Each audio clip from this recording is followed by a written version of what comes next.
whiteness was created. Europeans didn't call themselves white.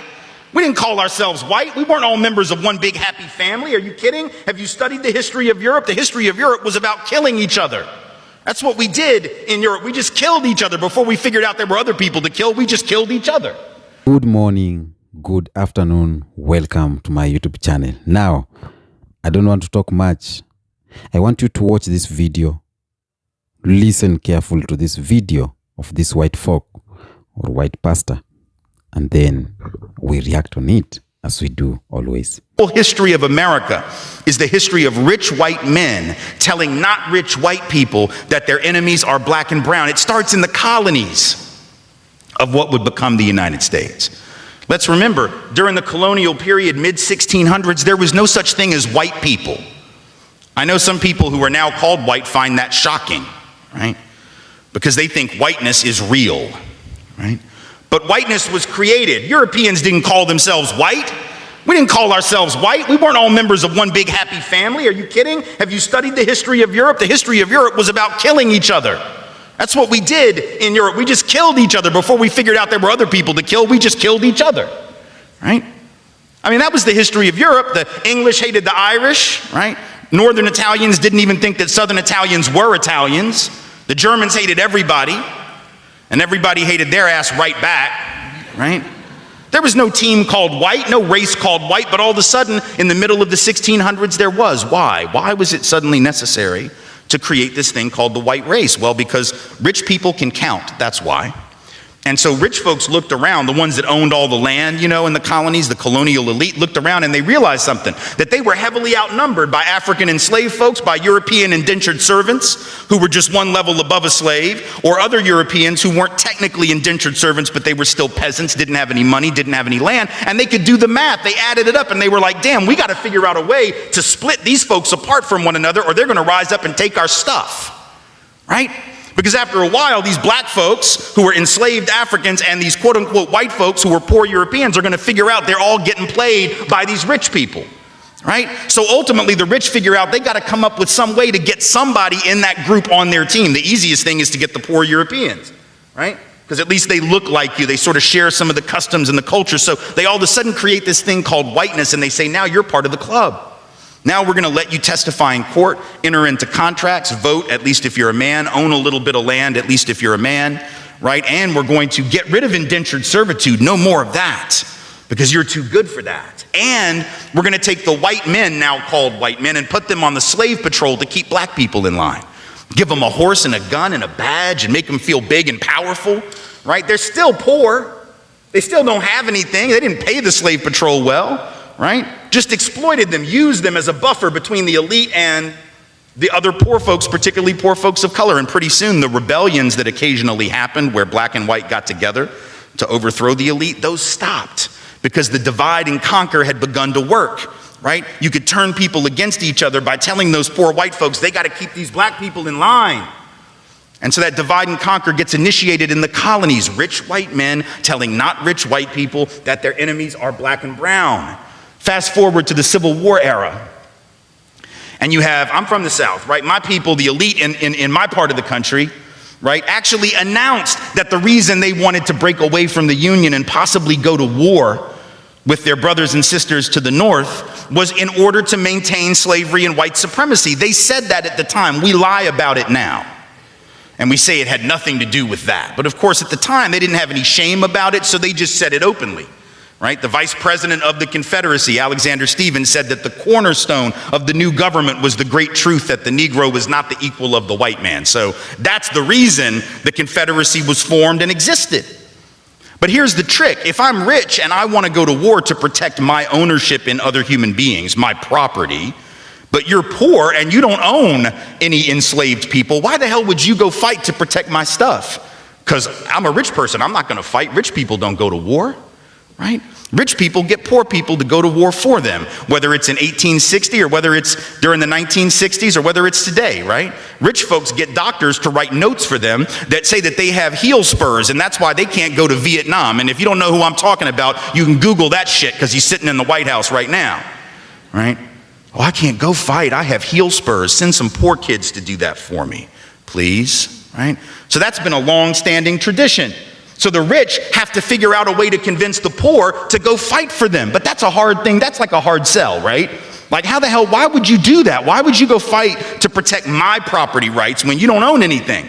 The only way you would do it is if that rich person comes to you and says, hey, listen, you gotta go fight, because we gotta maintain our way of life, because if these people get free, they're gonna take your jobs. No, fool, they already got your job. That's how it works, right? Because if I'm white and I gotta charge you $1 a day to work on the farm, but you can get a black person to do it for nothing because you own them, guess who got the job? Free got the job, right? So in a sense, poor white folks would have been better off joining with black folks to overthrow the slave system. That would have raised the wage floor of all working people. But they got tricked by rich white men telling them that their enemies were black and brown. Fast forward to the 1930s. And you have white labor leaders. They're not even the elite, right? The labor leaders are not the elite, but they're the elite within the labor movement. And even they had fallen for it at this point. So they didn't want to integrate their unions. And they would say things like, well, we can't have black people and Mexicans and Chinese folks in our unions, because if we do that, it's going to reduce the professionalism of our craft. We have to maintain the integrity of our profession. No, fool, you need more people in the damn union is what you need. And if you don't let those folks in, guess what happens when you go out on strike? Who is the boss going to use to replace you? They're going to replace you with the very same black and brown folks that you didn't want to work next to, right? And so at the end of and then you're going to blame them for taking your job rather than the white rich dude for giving it to them, right? Divide and conquer. Telling not rich white folks that their enemies are black and brown. And now we fast forward to the president. We got the president of the United States becoming president on the basis of that same rhetoric. Telling not rich white folks that the reason they don't have a job is because Mexicans took them. Welcome back. Now, this white man here, is he a pastor or professor? He has said it all. Pure truth. And whenever I've listened to his video, I have listened to this video a number of times, like 10, 20 times, and it's making sense. The whiteness was created, the racism was created, the supremacy was created, but it was created by the rich white people. It is true. The rich white people are the enemy of the white people. But for them to prevent themselves, or for them wanted to be seen as godly people, good people, they had to find another set of people so that they can, they can be their mediator. So rich white people came up with this idea that black people are the enemy of white people. And he has said it. We have rich people and white people. We have rich white people and poor white people. Now, if black people are the enemies, then why is it that whenever there is job opportunity, the job opportunity is given to black people? Because they know their fellow white people cannot do the job. These are rich people doing that.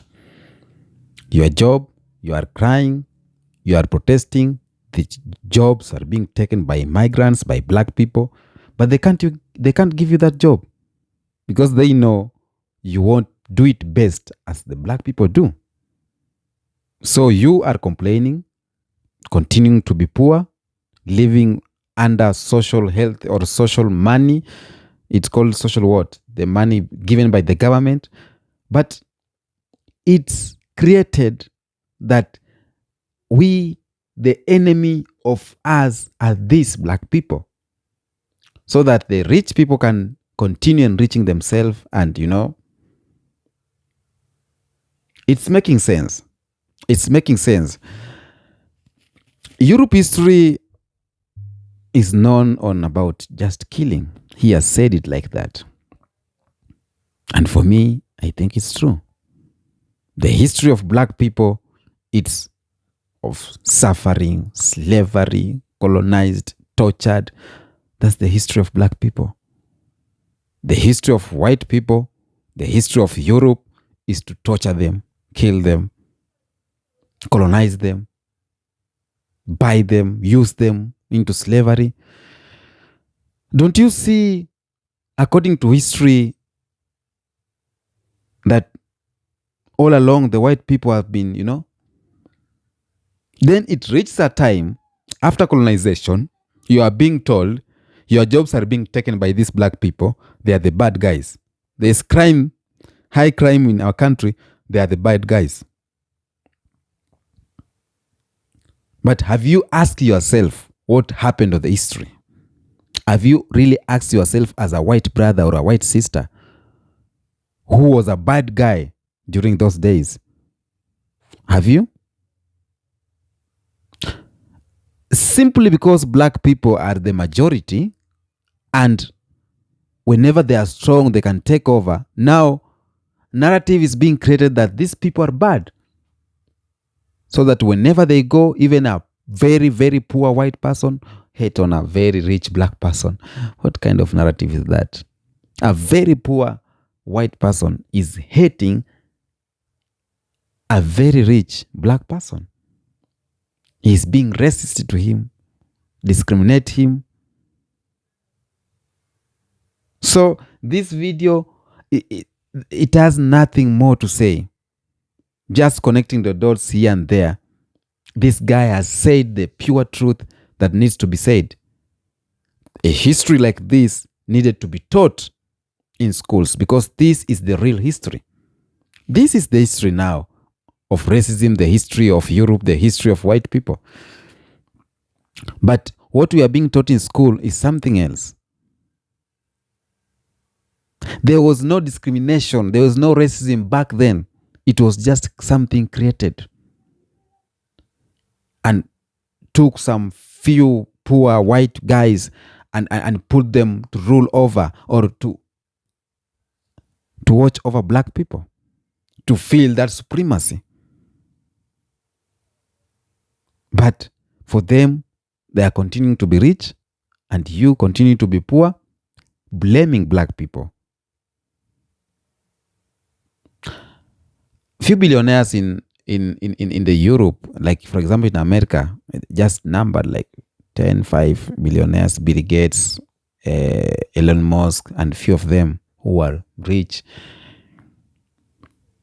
So we now know the real history of white people, the real history of Europe, the real history of racism, how it started, the real history of discrimination, how it started. According to this white person, he has said it and I believe it.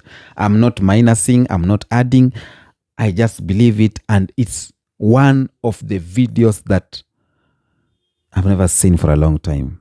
Pure truth, and this is the real what's happening on the ground. So all the white brothers and white folks hating on black people, just know the enemy of you is you are a white person. For example, the enemy of a black person is a black person. Now we are here crying, dying of hunger.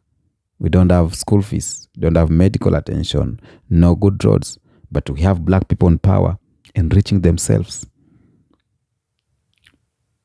And they will come out and say, it's like this because the white people attacked us. It is like this because the white people take our resources. It's like this because the white people, they are still blaming the white people. And yet they are enriching themselves, buying 10 private jets, large tracts of land. Someone has 1,000 acres of land alone as a person, as a political leader. And yet we have a lot of squatters, a lot of people living in the street.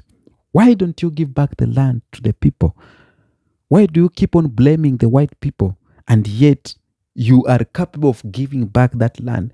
What do you need 1,000 acres to do for? You only have 3 children. What do you need 1,000 acres? And it's not yours. You stole it from another. So as we see, as black people are the enemies of black people, condemning white people, same thing. Rich white people are the enemies of the white people. making others to be so poor, but blaming the black people. That's how it is. I don't know how you see it. Tell me in the comment section what you think about that video. But for me, today's video, I feel like it's wow, just wow. Tell me in the comment section. Don't forget to subscribe, like, and comment. Until next episode, peace be with you.